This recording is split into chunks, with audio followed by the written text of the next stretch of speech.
सत्संग चल रहा था कि परमात्मा कहते कर्म भ्रम ब्रह्मंड के मैं पल में करहु नेस, और जिन हमारी दुहाई दी सो करो हमारे पेश।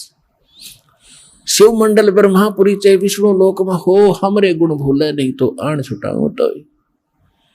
अब परमात्मा जब आप वहां कोई याद करेगा गलती कर गया जो प्राणी, तो फिर उसके साथ ऐसी बीतेगी। फिर वहां भी अगर ये गुण याद आ गए भगवान के, रे मैं तो गलती कर गया, बहुत नाश कर दिया, मैंने तो अपना जीवन बैठा दिया, तो फिर वहां से भी छुड़वा लिया होगा भगवान, और फिर मनुष्य जन्म दे देगा, आपकी शेष पूंजी बची रह जाएगी। इतना दयालु है।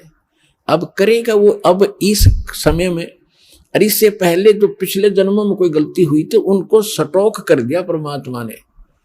जैसे पहले भी सार नाम मिला बहुत, जब पहले कलयुग में कभी यही आता समय, तो उसमें जो रह गए पार नहीं हुए, और यूं समय बीत गया, और फिर उनका कोई याद आया तो उनको सटोक कर दिया भगवान ने। वहां यह एक मिनी सतलोक है भगवान का अलग से, और उनको रखा हुआ सुरक्षित, उनकी पूंजी नाश नहीं होने दी। अब आपके घरों में आपके जो संतान पोता पोती दोता दोती जो आएंगी, जो नाम ले रहे हैं, उनके घरों में वो पुण्यकर्मी प्राणी आएंगे जिनकी शेष भक्ति रह गई थी गलती से।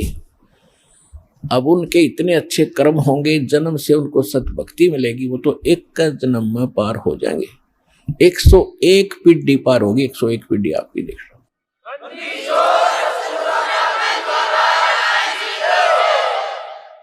और 101 पीढ़ी पूरा होने में लगभग 1-2 हजार वर्ष अवश्य लगेंगे, तो 1-2 हजार वर्ष तक ये भक्ति चलेगी, ये मोक्ष होगा।